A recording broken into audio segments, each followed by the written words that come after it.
Hello students, good morning. Shivaji group of institutions की online class में कक्षा 9 के समस्त विद्यार्थियों का स्वागत है। बच्चों, आज मैं हिंदी विषय के अंतर्गत आपको पाठ्य पुस्तक के गद्य खंड से एक नया पाठ पढ़ाने जा रही हूँ। इस पाठ का नाम है गुरु नानक देव और इसके लेखक हैं आचार्य हजारी प्रसाद द्विवेदी। तो पाठ पढ़ने से पहले इसके जो लेखक हैं आचार्य हजारी प्रसाद द्विवेदी, इनके व्यक्तित्व और इनके कृतित्व से संबंधित जो मुख्य बिंदु हैं उन बिंदुओं की यहाँ पर मैं चर्चा करने जा रही हूँ। तो इसमें हजारी प्रसाद द्विवेदी हैं, इनका जन्म सन 1907 ईस्वी में हुआ था। इनका जन्म स्थान उत्तर प्रदेश के बलिया जिले में दुबे का छपरा नामक ग्राम है। इनके पिता का नाम अनमोल द्विवेदी तथा इनकी माता का नाम ज्योतिकली देवी था। इस प्रकार से साहित्य सेवा करते हुए इनकी मृत्यु सन 1979 ईस्वी में हुई थी। इनकी प्रमुख रचनाएं इस प्रकार हैं। तो रचनाओं में सबसे पहले निबंध संग्रह। तो निबंध संग्रह में इनके जो प्रमुख निबंध हैं उन निबंधों में अशोक के फूल, उटज, कल्पलता और आलोक पर्व है।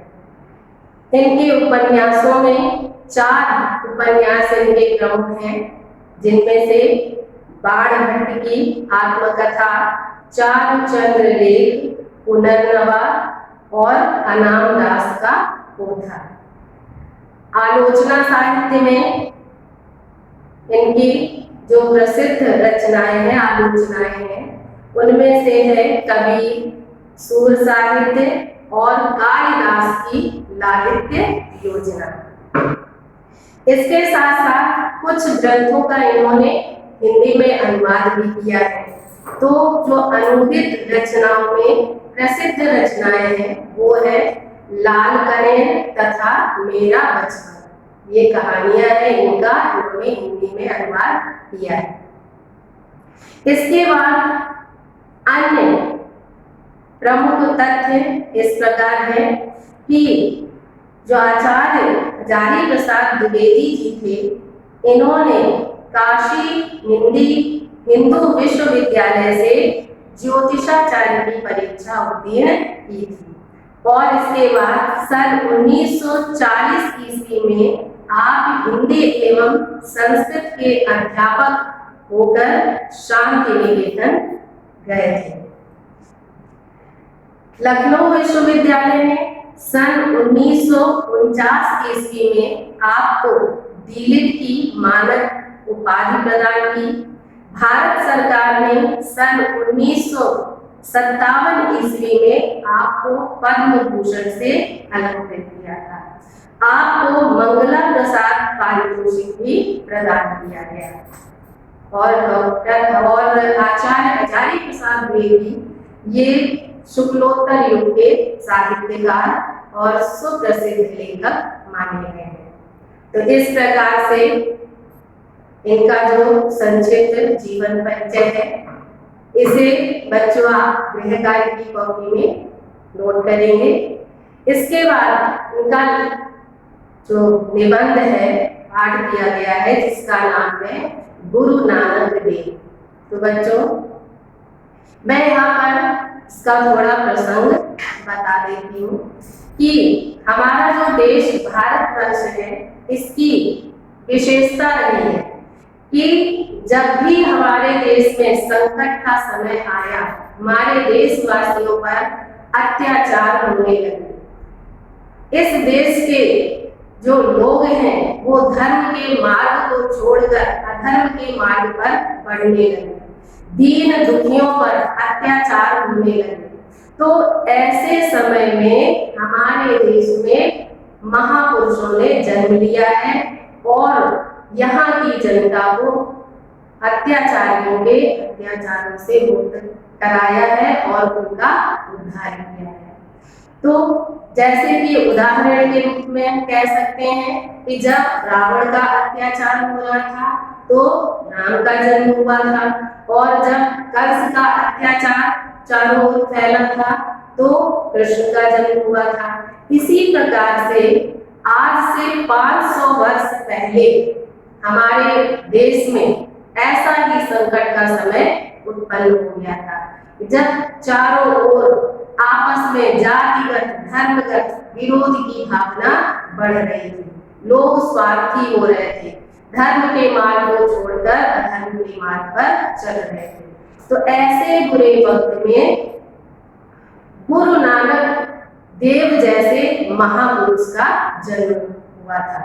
तो यहाँ पर लेखक ने उन्हीं महापुरुष गुरु नानक देव जी का जो व्यक्तित्व है और उन्होंने अपने जीवन में किस प्रकार से लोगों के दुखों को दूर किया है, इसका वर्णन यहाँ पर किया गया है।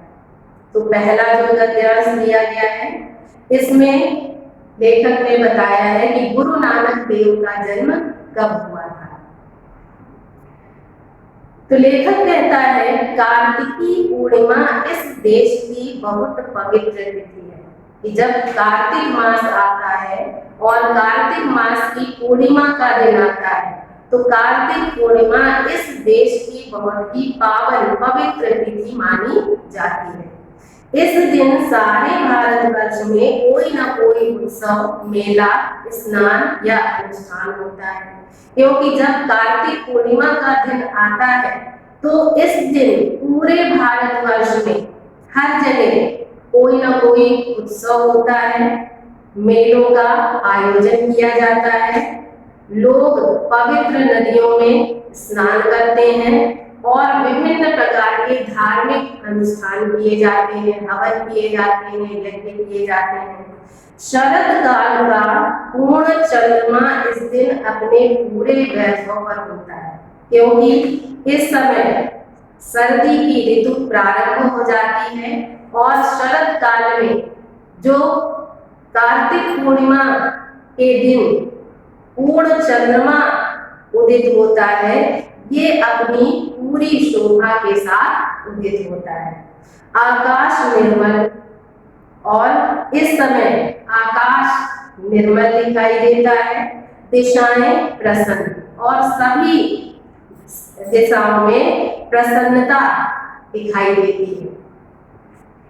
वायुमंडल शांत, और जो वायुमंडल है वो शांत हो जाता है, क्योंकि वर्षा ऋतु में जो आंधी आती है, तूफान आते हैं, ये सब सर्दी की ऋतु वाले पर बंद हो जाते हैं। तो वायुमंडल बिल्कुल शांत दिखाई देता है। पृथ्वी हरी भरी, और ये जो धरती है ये चारों ओर हरे भरे पेड़ पौधों और वृक्षों से युक्त हो जाती है। जल प्रवाह मृदु मंथन हो जाता है, और नदियों के जल का जो प्रवाह है वो मंथन माने धीमा हो जाता है। वर्षा ऋतु में जो नदियां उफनती हुई बहती हैं, उन्हीं नदियों में जल कम हो जाता है, और जल कम होने के कारण नदियों का जो प्रवाह है वो बहुत धीमी गति से होने लगता है। कुछ आश्चर्य नहीं कि इस दिन मनुष्य का सामूहिक चित्त उद्वेलित हो उठे। तो जब सर्दी की ऋतु आने पर ऐसा सुखद समय होता है, तो ऐसे सुखद समय में कोई आश्चर्य की बात नहीं है कि इस दिन मनुष्य, इस देश में रहने वाले जो लोग हैं, उन सभी लोगों के हृदय है वो उत्साह से भर उठे। इसमें कोई आश्चर्य की बात नहीं है। लोगों में उत्साह क्यों उत्पन्न हो जाता है? क्योंकि इसी दिन महान गुरु नानक देव के आविर्भाव का उत्सव मनाया जाता है, क्योंकि यही वह दिन है, कार्तिक पूर्णिमा का यही वो वह दिन है। इस दिन जो महान गुरु नानक देव थे, उनके आविर्भाव माने जन्म का उत्सव मनाया जाता है। आकाश में जिस प्रकार षोडश कला से पूर्ण चंद्रमा अपनी कोमल स्निग्ध किरणों से प्रकाशित होता है, उसी प्रकार मानव चित्त में भी किसी उज्जवल प्रसन्न ज्योति पुंज का आविर्भाव होना स्वाभाविक है। तो यहाँ पर बच्चों लेखक क्या कहता है कि आकाश में जिस प्रकार से चंद्रमा अपनी 16 कलाओं के साथ अपनी कोमल और उज्जवल किरणों के साथ प्रकाशित होता है, उसी प्रकार से इस देश के जो मनुष्य हैं उन मनुष्यों के हृदय रूपी आकाश में भी एक उज्जवल प्रकाश पुंज का आविर्भाव होना स्वाभाविक बात है। गुरु नानक देव ऐसे ही षोडश कला से पूर्ण स्निग्ध ज्योति महामानव थे। जो गुरु नानक देव थे ऐसे ही 16 कलाओं से पूर्ण उज्जवल और ज्योति स्वरूप महापुरुष थे। लोकमानस में अरसे से कार्तिकी पूर्णिमा के साथ गुरु के आविर्भाव का संबंध जोड़ दिया गया है। लेखक कहता है कि लोकमानस में यहाँ पर रहने वाले, भारतवर्ष में रहने वाले जो लोग हैं, उनके हृदय में अरसे माने प्राचीन काल से ही कार्तिक पूर्णिमा के साथ गुरु के जन्म का संबंध जोड़ा गया है। अर्थात लोग प्राचीन काल से ये मानते चले आ रहे हैं, उनके हृदय में ये बात बसी हुई है कि कार्तिक पूर्णिमा के दिन ही गुरु नानक देव का जन्म हुआ था। गुरु किसी एक ही दिन को पार्थिव शरीर में आविर्भूत हुए होंगे, पर भक्तों के चित्त में वे प्रतिक्षण प्रकट हो सकते हैं। तो जो गुरु थे, गुरु नानक देव जी थे, वो किसी एक ही दिन अपने पार्थिव शरीर से उत्पन्न हुए होंगे। कहने का तात्पर्य है कि जो मनुष्य का शरीर है ये 5 तत्वों से मिलकर बना है, तो 5 तत्वों वाले शरीर से गुरु नानक देव किसी एक ही दिन इस धरती पर उत्पन्न हुए होंगे, लेकिन भक्तों के हृदय में वे प्रतिक्षण प्रकट हो सकते हैं। या जब भी भक्त उनका स्मरण करते हैं तो उनका जो रूप है, उनका चित्र है, भक्तों के हृदय में तुरंत प्रकट हो जाता है।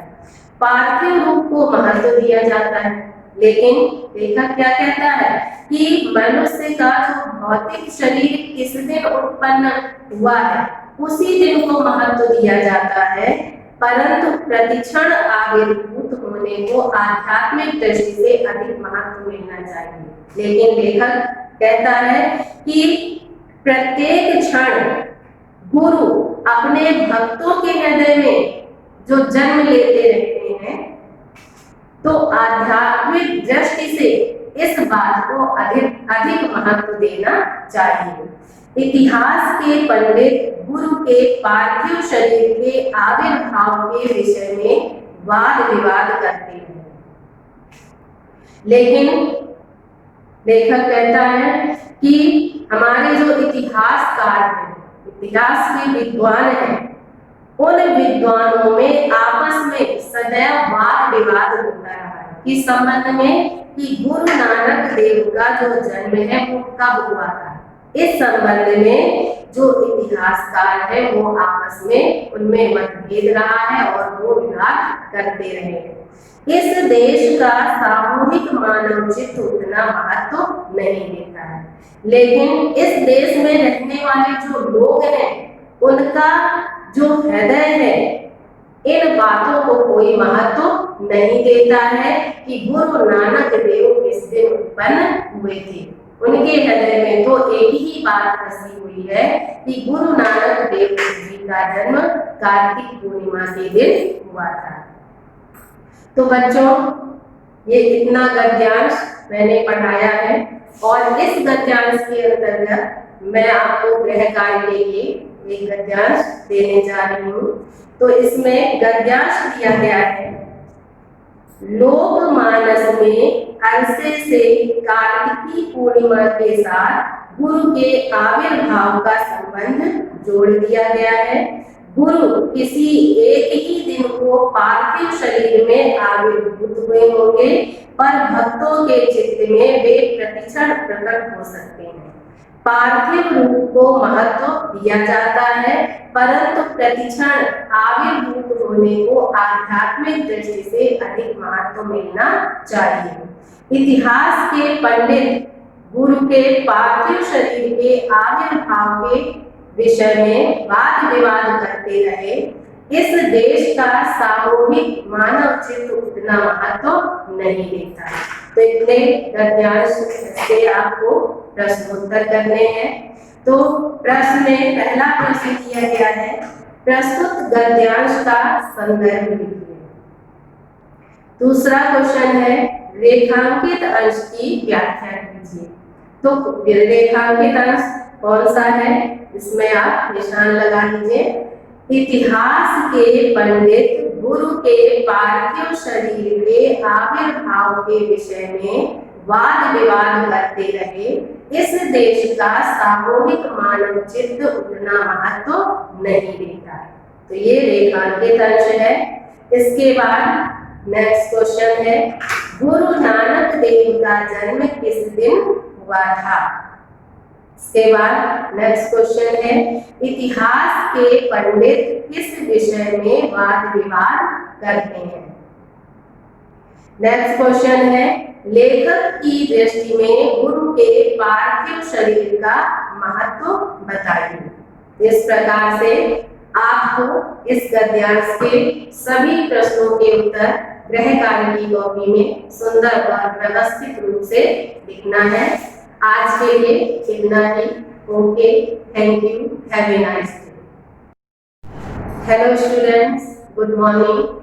शिवाजी ग्रुप ऑफ इंस्टीट्यूशंस की ऑनलाइन क्लास में कक्षा 9 के समस्त विद्यार्थियों का स्वागत है। बच्चों, मैं आपको हिंदी विषय में गद्य खंड में संकलित पाठ गुरु नानक देव पढ़ा रही हूँ। तो इसका कुछ भाग मैंने इसके पूर्व के वीडियो में आपको पढ़ाया है। आज मैं उसी के आगे का भाग यहाँ आपको पढ़ाऊंगी।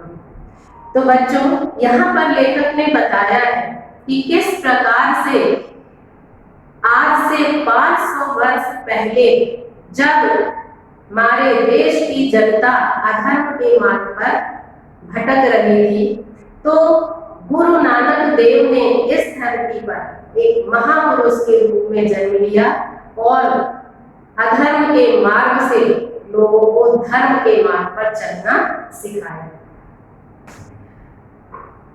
तो इन्हीं तथ्यों पर यहाँ पर लेखक ने चर्चा की है।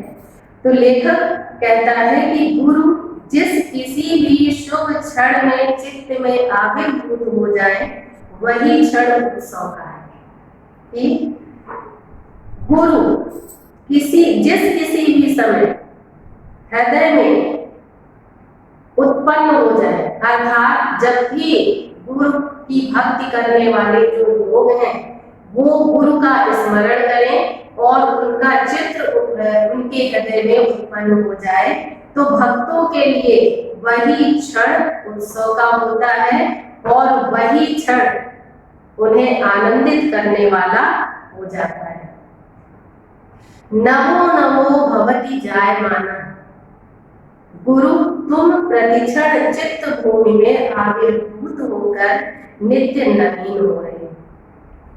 तो यहाँ पर लेखक क्या कहता है, नमो नमो भवति जायमाना, हे गुरु तुम प्रत्येक क्षण चित्त भूमि में इस देश में रहने वाले लोगों के हृदय रूपी भूमि में जन्म लेकर के प्रतिदिन नया रूप धारण करते रहते हो।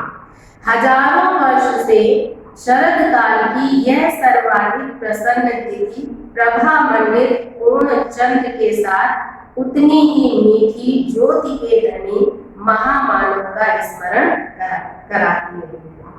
तो हजारों वर्ष से कि जब भी शरद ऋतु आती है और शरद ऋतु में कार्तिक पूर्णिमा का दिन आता है, तो ये कार्तिक पूर्णिमा का दिन है, ये सबसे अधिक प्रसन्न करने वाला होता है।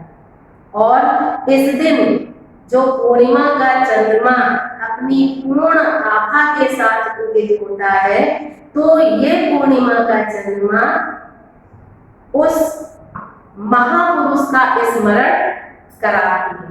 पूर्णिमा का जो चंद्रमा है उस महापुरुष अर्थात गुरु नानक देव का हमें स्मरण कराता है, जो कि मीठी उज्जवल उसी चंद्रमा की तरह प्रकाश के पुंज थे। इस चंद्रमा के साथ महामानवों का संबंध जोड़ने में इस देश का समस्त चित्त आह्लाद अनुभव करता है। बच्चों, हमारा जो देश है, इस देश में रहने वाले जो लोग हैं, उनका जो हृदय है वो आनंद का अनुभव करता है। कब करता है? कि जब वो महापुरुषों का संबंध चंद्रमा के साथ जोड़ते हैं। जब महापुरुषों का संबंध चंद्रमा के साथ जोड़ करके इस देश में रहने वाले लोगों को बड़ा ही आनंद मिलता है, बड़ी ही प्रसन्नता का अनुभव उन्हें होता है।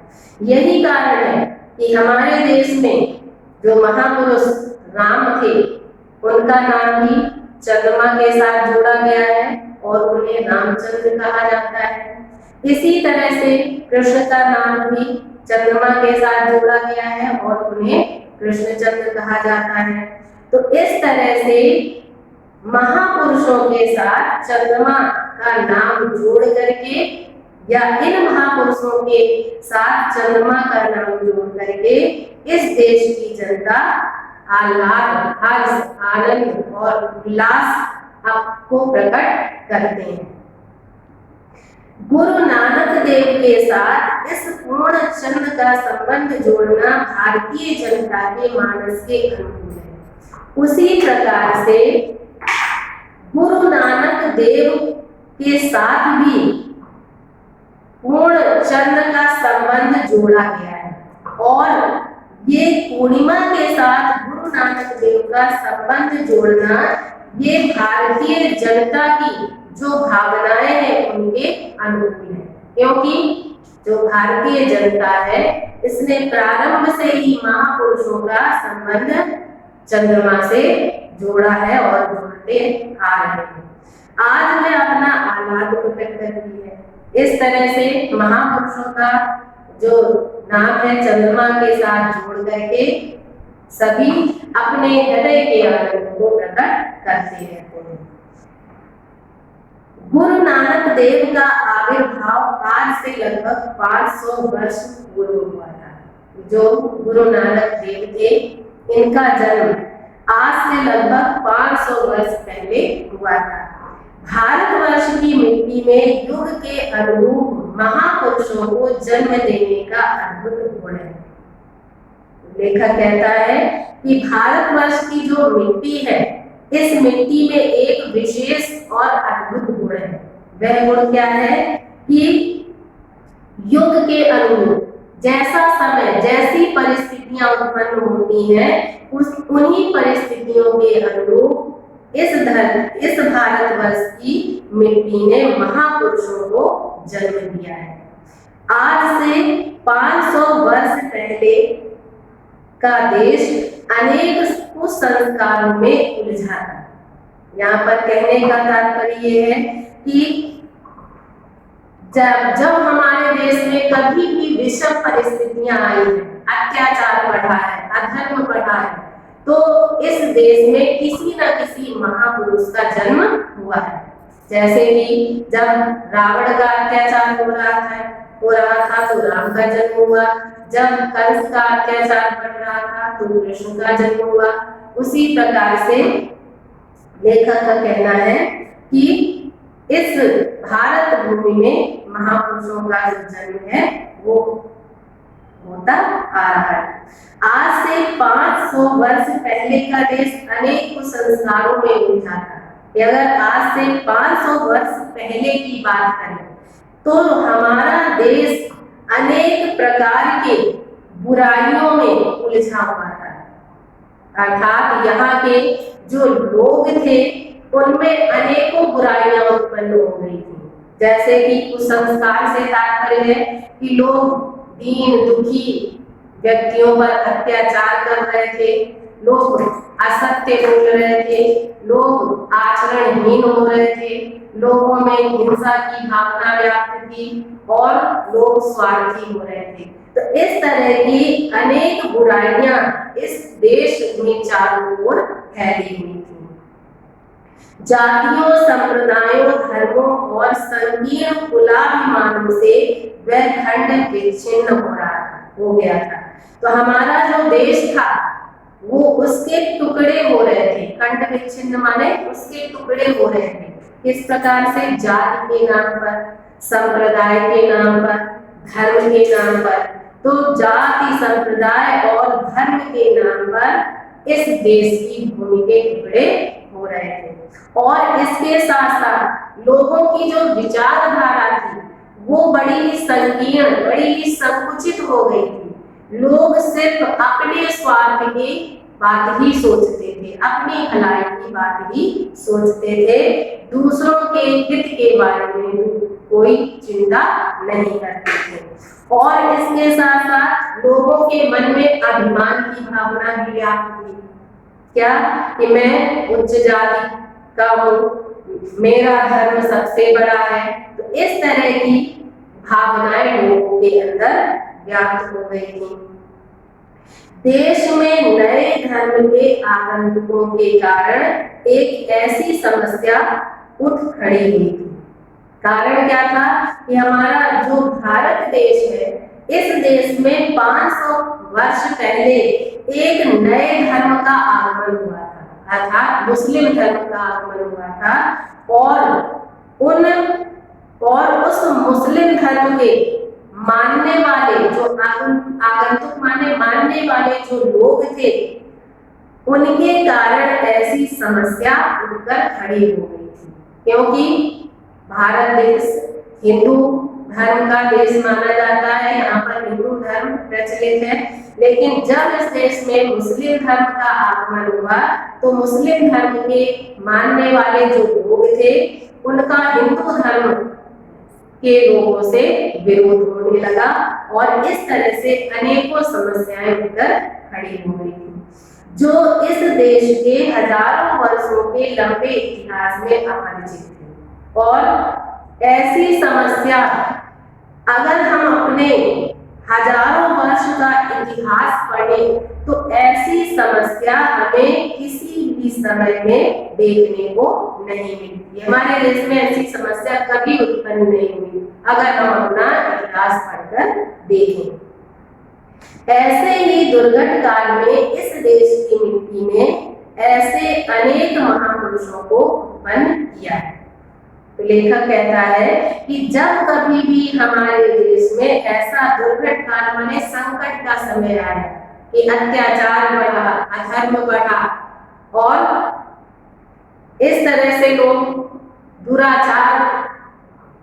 दुराचारी हो गए, तो इस तरह से जब संकट हमारे देश में उत्पन्न हुआ तो इस देश की मिट्टी ने अनेकों महापुरुषों को उत्पन्न किया है, जो सड़ी रूढ़ियों, मृतप्राय आचारों, बासी विचारों और अर्थहीन संकीर्णताओं के विरुद्ध प्रहार करने में कुंठित नहीं हुए। तो इस प्रकार से हमारे देश में जब महापुरुषों ने जन्म लिया तो उन्होंने समाज में व्याप्त सड़ी रूढ़ियों से तात्पर्य जो पुरानी परंपराएं थी, उन परंपराओं का विरोध किया, मृतप्राय आचारों का और जो लोगों का गिरता हुआ आचरण था तो लोगों के आचरण में सुधार किया, बासी विचार तथा लोगों की जो पुरानी विचारधारा थी उस विचारधारा को समाप्त करके मनुष्यों में एक नई विचारधारा उत्पन्न कर दी थी और अर्थहीन संकीर्णताओं के विरुद्ध प्रहार करने में कुंठित नहीं हुए। इसी प्रकार से मनुष्य संकीर्ण विचारधारा से, संकुचित विचारधारा से ग्रसित थे, जो कि अर्थहीन थी, ऐसी विचारधारा थी जिसका कोई महत्व नहीं था। तो इन सब व्यर्थ की बातों के विरुद्ध या इनका विरोध करने में ये महापुरुष कभी भी दुखी नहीं हुए, इन्हें कभी दुख नहीं हुआ। और इन जर्जर बातों से परे और इसके साथ साथ समाज में व्याप्त जो निराधार बातें थी, जर्जर माने जो प्राचीन पुरानी मान्यताएं थी, पुराने विचार थे, तो इन सब बातों से अलग रह करके इन महापुरुषों ने इन महापुरुषों ने सबको नई ज्योति और नया जीवन प्रदान करने वाले महान जीवन देवता की महिमा प्रतिष्ठित करने में समर्थ हुए। तो इन महापुरुषों ने क्या किया कि इन सड़ी गली मान्यताओं, पुराने विचारों से मनुष्य को दूर किया और लोगों को बताया कि जो जीवन देने वाला देवता है, ईश्वर है, वो ईश्वर सब में विद्यमान है और सबको एक नई ज्योति प्रदान करता है और वही ईश्वर सबको नया जीवन देता है। तो ईश्वर की महिमा यहाँ पर उन महापुरुषों ने लोगों को बताई। इन संतों की ज्योतिष मंडली में गुरु नानक देव ऐसे संत हैं। तो उस समय जो संत थे और ज्योतिष माने विद्वान, उस समय जो विद्वान संत थे, उन संतों के मंडली समूह में जो गुरु नानक देव थे, ऐसे ही महान संत थे, ऐसे ही महापुरुष थे जिन्होंने देश की जनता के मन में व्याप्त जो बुराइयां थी, उन बुराइयों को दूर करके उन्हें एक जीने का नया रास्ता दिखाया था। जो शरद काल के पूर्ण चंद्र की तरह ही स्निग्ध, उसी प्रकार शांत निर्मल, उसी प्रकार रश्मि के भंडार थे। तो गुरु नानक देव कैसे थे? शरद काल के पूर्ण चंद्रमा की तरह उज्जवल कांति से युक्त थे, शांत और निर्मल स्वभाव वाले थे और उसी प्रकार से चंद्रमा की किरणों की तरह ज्ञान के भंडार थे। कई संतों ने कस कस के चोटे मारी।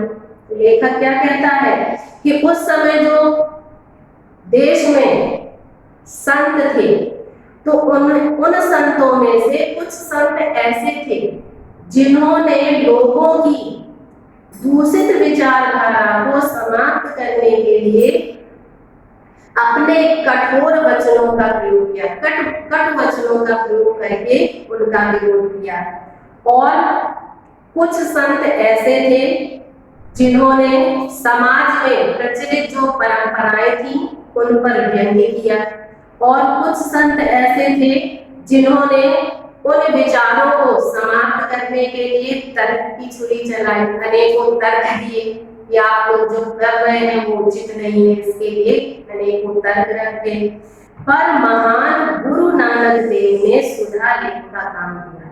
लेकिन जो महापुरुष गुरु नानक देव थे, उन्होंने ऐसा नहीं किया। ना तो उन्होंने किसी के प्रति कटु वचनों का प्रयोग किया, ना तो किसी पर उन्होंने व्यंग्य किया, ना उन्होंने तर्क प्रस्तुत किए, बल्कि जो गुरु नानक देव थे उन्होंने अपनी अमृतमयी वाणी से लोगों की विचारधारा, उनके आचरण को बदलने का प्रयास किया। तो बच्चों, आज मैं इतना ही पढ़ाऊंगी और इन जो भी गद्यांश पढ़ाया है इसमें गृह कार्य के लिए मैं आपको एक गद्यांश दे रही हूँ।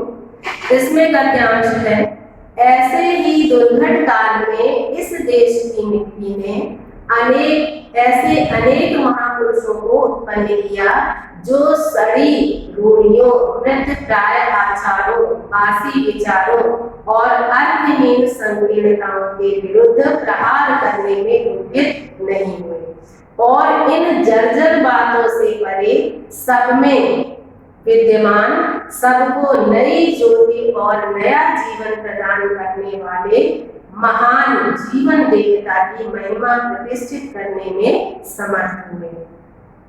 इन संतों की ज्योतिष मंडली में गुरु नानक देव ऐसे संत हैं जो शरद काल के पूर्ण चंद्र की तरह ही स्निग्ध, उसी प्रकार शांत निर्मल, उसी प्रकार रश्मि के भंडार थे। कई संतों ने कस कस के चोटें मारी, व्यंग्य बाण छोड़े, तर्क की छुरी चलाई, पर महान गुरु नानक देव ने सुधा लेख का काम किया। तो इतना गद्यांश है और इसके प्रश्न में पहला प्रश्न है प्रस्तुत गद्यांश का संदर्भ लिखिए। दूसरा है रेखांकित अंश की व्याख्या कीजिए। तो रेखांकित अंश में निशान लगाना है। इस देश की मिट्टी ने ऐसे अनेक महापुरुषों को उत्पन्न किया जो सड़ी रूढ़ियों, मृत प्राय आचारों, बासी विचारों और अर्थहीन संकीर्णताओं के विरुद्ध प्रहार करने में कुंठित नहीं हुए और इन जर्जर बातों से परे सब में विद्यमान, सबको नई ज्योति और नया जीवन प्रदान करने वाले महान जीवन देवता की महिमा प्रतिष्ठित करने में समर्थ हुए। तो इतने अंश में यहाँ पर निशान लगाना है। इसके बाद नेक्स्ट क्वेश्चन दिया है गुरु नानक देव की कार्य पद्धति किस प्रकार की है। नेक्स्ट क्वेश्चन है गद्यांश में किस दुर्घट काल का उल्लेख किया गया है। इसके बाद क्वेश्चन दिया है महापुरुष किन कार्यों को करने में कुंठित नहीं हुए। इस तरह से बच्चों इस गद्यांश के प्रश्न होता है। गृह कार्य की कॉपी में व्यवस्थित रूप से सुंदर राइटिंग में लिखना है। आज के लिए इतना ही। Okay, thank you, have a nice day.